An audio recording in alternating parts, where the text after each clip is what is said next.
Je trouvais que tu avais vraiment l'air agace avec les gars. T'es pas féminine. Ok. Ok, là, t'as l'air d'une fille qui vape. Je te connais déjà, mais le préjugé que j'ai eu de toi, c'est que tu prends beaucoup de place.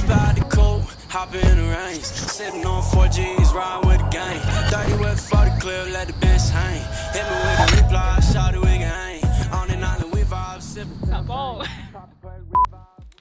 Ok. Ok, what's up les chums? J'espère que vous allez bien. Aujourd'hui, je vous retrouve pour une vidéo crunchy spéciale. En story Instagram, j'ai demandé de me dire vos préjugés sur moi. Et j'en ai lu quelques-uns. Ce serait vous mentir de dire que ça m'a pas un petit peu affecté. C'est une vidéo que je crois que v'là 3 ans, j'aurais pas pu faire parce que être confrontée à l'opinion des autres, c'est vraiment quelque chose qui est difficile. Je pense que j'ai vraiment évolué, j'ai vraiment un laisser-aller. D'avoir la vraie opinion des autres sur toi, de se faire dire, admettons, je crois que t'es superficiel ou je crois que t'es... Peu importe c'est quoi l'opinion que les gens ont, ça peut être vraiment confrontant puis vraiment difficile à accepter. Souvent, l'humain, quand on est confronté à la critique, on va essayer de se justifier. Tu sais, c'est pas mal ce que je vais faire en fait dans cette vidéo-là. Je vais justifier les préjugés que vous avez sur moi, mais c'est vraiment juste drôle, tu sais. Moi, je prends ça vraiment comme un jeu, je prends ça vraiment à la légère, cette vidéo-là. Dans la vie, peu importe ce que tu vas faire, que tu sois dentiste, que tu sois sur YouTube, que tu sois quelqu'un qui voyage partout à travers le monde, peu importe ce que tu fais, ton métier, peu importe qui t'es, ton orientation sexuelle, peu importe, tu vas te faire juger. Je me dis juste comme, je vais faire ce que j'ai envie de faire, je vais être la personne que je suis réellement. Aujourd'hui, je vais sûrement déconstruire beaucoup de trucs que les gens pensent de moi, mais c'est pas pour changer ma personne, tu sais, en fait, c'est juste pour dire qui je suis réellement. Quand on est confronté à la critique, on va essayer souvent de comme se changer puis de oh my god, ça dérange les gens que je sois comme ça. Mais en fait, moi j'ai juste décidé d'être moi-même, puis c'est vraiment, je pars tellement sur un gros sujet, mais je vous jure qu'on commence la vidéo bientôt. Moi j'ai juste réalisé que peu importe ce que les gens vont penser de moi, s'ils pensent quelque chose de négatif, quelque chose qui est pas vrai de moi, ça leur appartient, tu sais, ça m'appartient pas à moi parce que au final, moi je continue d'avancer, je continue d'être la personne que je suis, puis j'ai décidé d'être vraie avec moi-même puis de vivre comme je veux vivre ma vie. C'est comme juste un petit reminder de vous dire, si vous entendez que telle personne dit dans ton dos quelque chose, pousse pas à essayer de dire comme non mais je suis vraiment pas de même, puis pousse pas à essayer, tu sais, je me dis juste comme ça leur appartient. Si elle pense ça de moi, tant pis, tu continues d'évoluer, puis toi au fond de toi tu sais t'es qui. Puis souvent, quand les gens vont te faire une mauvaise critique de toi, ça découle souvent de la jalousie. Avoir un laisser-aller, ça veut pas dire que ça m'affecte pas, puis ça veut pas dire que je vais pas penser aux commentaires que les gens m'ont dit par exemple, mais je me dis ah ben ils pensent que je suis de même, ben ils me connaissent pas personnellement, puis aussi de montrer sa vie au grand public, c'est que les gens ils peuvent se permettre de penser qu'ils te connaissent. Je suis vraiment chanceuse, tu sais, pour vrai j'ai eu quand même overall vraiment des bons commentaires. Donc après ce monologue de 5 heures, let's get into the video.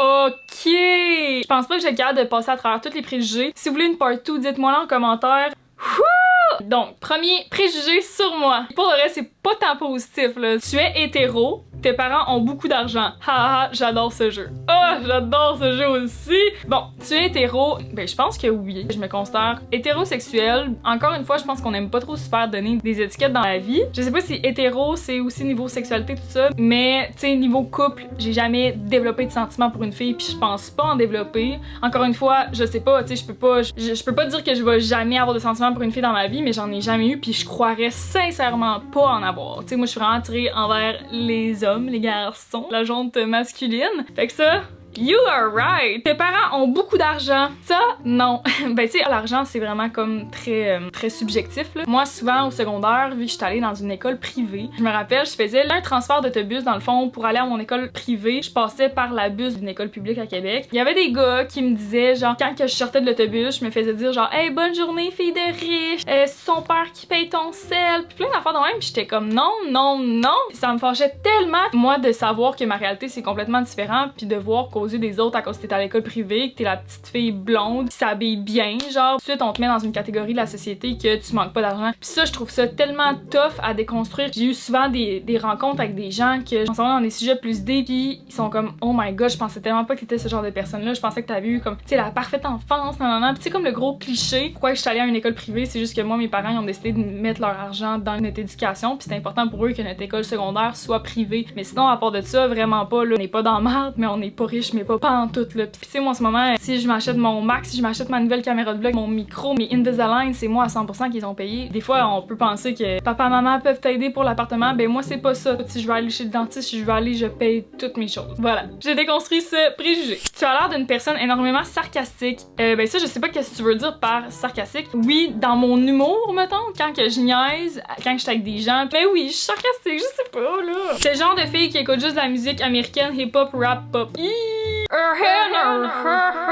Vraiment pas. J'ai des passes. Là. Des fois, je suis dans une passe électro comme une vieille folle. Je me pète la tête ces murs. Ok. Hyper féministe, du genre, je veux pas d'homme dans ma vie, ça sert à rien. Oh hell no. Ben oui, je suis féministe, of course. Moi, c'est ça l'affaire, c'est que des fois, j'écoute des podcasts puis j'entends des filles qui sont là puis qui disent genre, ben tu sais, je suis un peu féministe là. Genre, si je rencontre un gars qui me dit, oh, moi, je suis pas féministe, t'en as les féministes, des estivoles. Wow. Je suis pas féministe extrémiste. Jamais je sortirais dans la rue manifester, montrer mes boules puis dire que free the nipple à 100% que je suis pour le free the nipple, mais c'est pas moi qui se sentirais à l'aise mettons. Être féministe, c'est l'égalité homme-femme, c'est pas de mettre la femme sur un piédestal comme que beaucoup de gens pensent. Être féministe là, ça devrait pas avoir une connotation négative, mais pas en tout que je veux pas d'hommes dans ma vie, trop pas. Comme j'ai dit, j'étais hétérosexuelle, j'adore les hommes, puis peut-être que là genre de la fille genre full féministe qui veut pas d'hommes dans ma vie à cause que je suis pas en couple, mais moi ça fait 2 ans et demi que je suis pas en couple, puis ça a même pas rapport à ça, c'est juste que j'ai pas rencontré le bon. Ensuite, très hyperactive, je peux pas le dire le contraire. En plus, la fille qui m'a dit ça, Rose, je te salue. Dans le fond, j'ai fait une collab avec Animaux Bouffe, puis c'est elle qui s'occupe de ça, puis elle est venue me porter un moment donné la boîte chez moi. Tu sais, c'était censé juste comme tu me donnes la boîte, on se jase un peu, t'en repars. Mais finalement, on a parlé pendant genre 1h30, puis j'étais tellement intense, puis c'est...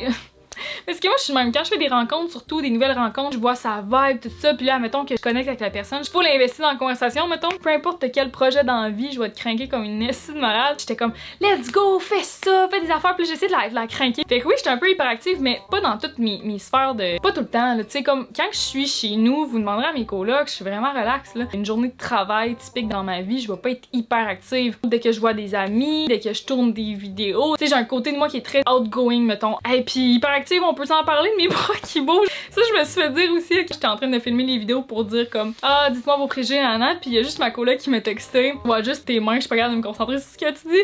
Parce que j'étais juste de même. Fait que oui, je suis hyperactive, un peu, mais à mes heures, vraiment. Tu sais, dans une journée, je peux pas être 12 heures hyperactive, là. Nice feet, that's it, that's all I got to say. Don't judge me. You wanted crunchy, so. Effectivement, j'ai des beaux pieds. J'adore. Je te connais déjà, mais le préjugé que j'ai eu de toi, c'est que tu prends beaucoup de place. Oui, je prends beaucoup de place. Je pense que je suis quand même une personne qui prend vraiment la place qui lui revient dans la vie. Je dis moi, mais c'est moi puis ma soeur, on est vraiment de même là. On a tout le temps été les deux filles de party qui arrivent à une place puis qui est comme let's go, puis on anime, on prend le lead, on est des filles de même, on est des leaders. Je m'adapte tellement aux gens puis au tempérament des gens. C'est ça qui est drôle, c'est qu'à un moment donné, je travaillais avec un styliste puis le styliste il me dit my god, c'est fou à quel point t'es pas pareil en vidéo que à job. Puis j'étais comme mais les deux personnes c'est moi. La personne que tu vois sur YouTube c'est vraiment moi. C'est pas mal plus moi que ma version qui est professionnelle à la job. Puis même si à ma job ça fait 1 an et que je travaille là-bas, on s'entend, on travaille sur des sets. Donc on est 2 photographes, stylistes, accessoiristes, la mannequin, la maquilleuse. Je peux pas vraiment me permettre de comme en chaque kid d'être comme let's go la gang, on lâche pas. Puis genre d'être vraiment intense, que tout le monde serait comme wow. Quand je suis dans un cadre professionnel, puis ça revient aussi un peu à comme je prends la place qui me revient. Un moment donné au cégep, je m'étais fait dire que je prenais beaucoup de place, puis que quand j'arrive à quelque part, les gens me voient, puis ça pouvait déranger. J'ai tellement là, les mois d'après là, first j'ai changé, je me suis adaptée, puis j'ai comme baissé mon tempérament, puis j'ai comme arrêté d'être la personne outgoing que j'étais. Puis ça m'a tellement fait de la peine. Pour vrai, j'en ai braillé là, genre vraiment, puis j'ai fait une grosse introspection sur moi, puis j'étais comme j'en reviens pas. Est-ce que toutes ces années là, il y a des gens qui se sont sentis comme attaqués, qui se sont sentis comme si je voulais prendre leur place. C'est même pas une question de vouloir l'attention des gens. Puis je parlais de ça aussi avec ma coloc, il y a pas longtemps. Elle a vraiment pas le même tempérament que moi. Elle est vraiment plus une fille introvertie. Elle est heureuse dans un groupe quand c'est pas elle qui parle. Elle est heureuse de voir les gens. Tu sais, elle aime ça, là, voir ses amis, tout ça, mais comme elle adore être avec des personnes qui prennent plus de place comme moi, mettons, parce qu'elle prendrait pas cette place-là. Puis elle disait, si j'étais avec quelqu'un qui était autant pas outgoing que moi, ce serait juste cringe. Genre, si on était les deux à pas vouloir beaucoup parler, ce serait juste cringe. Puis moi, c'est ça que je disais, c'est que je force pas à être ce genre de personne-là. Je force pas à avoir autant d'énergie. C'est comme ça que je me sens bien. Puis ça qu'elle me disait, était comme, ben moi, d'avoir autant d'énergie que toi, de juste chanter dans l'appart comme tu le fais, faire des affaires de même. Elle dit, moi, ça me brûlerait pour mon reste de ma journée, mais je trouve ça super drôle de te voir aller. Puis genre, elle dit, c'est vraiment chill, mais comme moi, tu sais, un moment donné, à matin, justement, je me sentais sentais tellement pas bien. Tu sais, c'est pas moi là, d'arriver à une place puis de juste me censurer puis d'être assis puis de regarder qu'est-ce qui se passe. Ça peut arriver là, des soirées de même que c'est plus calme tout ça. Je crois que prendre de la place dans la vie, ça peut être souvent vu négativement, surtout pour une fille, j'ai l'impression, parce que ça fait comme oh my god, elle veut toute l'attention, elle veut tout que les gars le regardent. Mais c'est trop pas ça, genre si les gens ils pensent que je veux l'attention, ça leur appartient, mais moi au moins je sais que je vais passer une crise de belle soirée si je suis de même puis je suis moi-même puis j'ai du fun avec tout le monde. Ok, next! Que si tu me connaissais pas, t'allais jamais me parler genre gêné ou qui s'en crisse. Je sais pas si ce que tu veux dire c'est comme que je suis difficile d'approche, mais ça,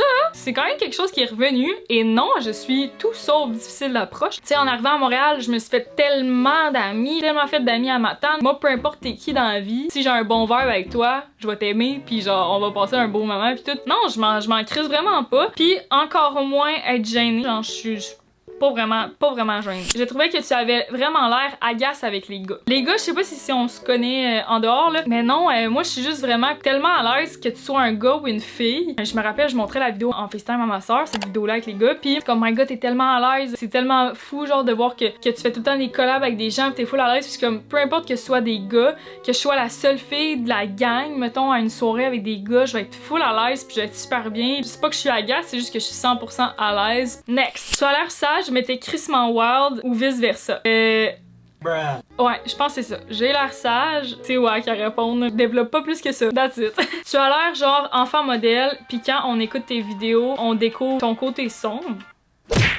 Mon côté sombre? J'ai-tu vraiment un côté sombre? Genre ça a l'air tellement bad même. Je sais pas. On dirait que tu as des millions d'amis. Des millions. Je viens de Québec, j'étais allée étudier à ma tante, puis maintenant j'étais à Montréal, fait que veux pas, je suis jamais tout le temps restée à la même place, dans le même petit cercle d'amis. J'ai tout le temps rencontré des nouvelles personnes, changé de ville, tu sais, tu rencontres du monde. Fait que oui, j'ai beaucoup d'amis, mais je pense que je différencie vraiment des amis de des bons amis, mettons. J'ai beaucoup d'amis là que je vais croiser, salut, gros colleux, je suis contente de te voir, mais des amis que je vais 100% me confier, puis que je vais aller dans des sujets vraiment deep avec, j'en ai pas 1000. Tu es très sur le party. Beaucoup sur le party, c'est relatif à chacun, là, mais je pense que j'étais un peu sur le party, un peu plus en ce moment. Parce que pendant la COVID, of course, on pouvait pas voir personne, mais j'étais aussi beaucoup dans un mindset de travail, mais comme malsain, là. Je travaillais 7 jours sur 7. Comme tout le temps, toute la journée. Puis, tu sais, un moment donné, là, je prenais un 2 heures là, pour comme juste être sur mon sel ou whatever. Genre, je m'en voulais vraiment. Puis, j'étais comme, c'était un 2 heures que j'ai pas été productive. Tu sais, même manger, moi, c'est manger dans ma chambre en même temps de travailler. C'était vraiment malsain. Tabarnak, la question, c'était, es-tu sur le party? Qu'est-ce que je râle, merde? Mais là, tu sais, je trouve que cet été, j'ai comme... C'est ça que je trouve tough, là. C'est que là, c'est le déconfinement. On peut recommencer à avoir des amis, tout ça. C'est comme, wow, il y a trop de choses qui se passent. Je veux être autant productive, sinon plus, niveau YouTube, niveau tout. Fait que là, c'est vraiment tough parce que j'ai juste le goût de voir le monde, puis de recommencer à vivre, là, littéralement, puis de faire des choses pour moi, puis de prendre soin de moi. Fait que là, en ce moment, je suis peut-être un peu plus sur le party. C'est pas du 5 jours semaine, là, vraiment pas. Mais quand que je party pas à moitié. Quand je suis sur le party, mes colocs sont comme OK, on s'en va dans un parc, t'amènes ton speaker, t'amènes ton beer bong, t'amènes là, puis je suis comme let's go! Puis genre, tu sais, mettons, on est arrivé au parc l'autre fois, moi pis mes colocs, puis j'étais assis genre à terre, sur la petite nappe pis tout, pis t'es comme qu'est-ce que tu fais Alex? Puis je suis comme ouais, je sais. Fait que là, j'ai starté la musique, je me suis mis à danser, puis là après ça, j'étais partie pour la soirée. C'était Germaine. Je pense que je suis tout le contraire d'une Germaine. Non, je suis vraiment pas Germaine. Genre, fais tes affaires. Je fais mes affaires de mon côté. Tu sais, s'il y a de quoi qui me tanne, je vais le dire, là. Je vais pas me gêner de le dire. Peut-être que j'ai l'air Germaine à cause que je parle beaucoup, je dis beaucoup mes opinions, je prends beaucoup de place. Mais non, je suis vraiment pas Germaine. Vraiment pas, en fait. Je suis très chiller. Surtout en couple, là, mettons qu'on parle de couple. C'est pas féminine. OK. Ok, là, féminine. Être féminine, c'est quoi être féminine? Est-ce que ça veut dire ne pas péter, ne pas roter, ne pas dire son opinion, ne pas être amie avec des gars, toujours vouloir avoir les cheveux bien placés, tout le temps maquillée? Parce que si c'est ça, non, je suis pas féminine. Moi, je trouve que je suis une fille qui est quand même relativement féminine. J'aime prendre soin de moi. Moi, je m'en fous là, que les gens savent que je pète, que je suis féminine, là. Lâche-moi. Tu as l'air trop fine, genre que tu te laisses faire quand les autres sont méchants. C'est juste que je choisis mes combats, tu sais. Il y a des trucs dans la vie, moi, que je trouve qui sont moins importants, puis qui sont... Mettons, j'ai un petit problème avec une de mes amies ou quoi que ce soit, puis c'est quelque chose que je me dis, dans 5 ans, je vais pas m'en rappeler, quelque chose qui est pas trop important pour moi, que c'est pas une question de vie ou de mort, que c'est pas une question de valeur. Je vais laisser aller, là. Je suis vraiment pas une fille qui est rancunière. Mets de l'énergie dans quelque chose qui en vaut pas la peine. Ça sert à rien. T'as l'air d'une fille qui vape. Trop pas.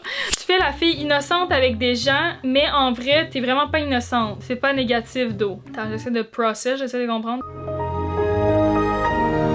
Je sais pas, je fais-tu la fille innocente? La première fois que je t'ai vue, c'est sur la vidéo d'Alicia Bernier et t'avais l'air sage comme une image. C'est sûr que si tu me compares à Alicia Bernier, je peux avoir l'air très sage. Oh my god, j'ai plus de batterie. Je termine ça, j'ai pas le choix, j'ai plus de batterie dans ma caméra. Likez si vous voulez une part 2 à ça, parce que j'ai eu vraiment plus de préjugés que ce que je vous ai fait. Je parle beaucoup. J'espère que vous avez aimé ça. Petit format de vidéo bien relax. Ça faisait longtemps que j'avais pas fait, je trouve, un sit-down vidéo comme ça. On dirait que je le dis jamais, mais comme si vous voulez un shooting avec moi, que vous soyez à Québec, à Montréal, écrivez-moi. Vous pouvez me mettre en commentaire d'autres préjugés si vous voulez passer dans ma prochaine vidéo. Puis sur ce, on se dit à la semaine prochaine. Bisous, bye!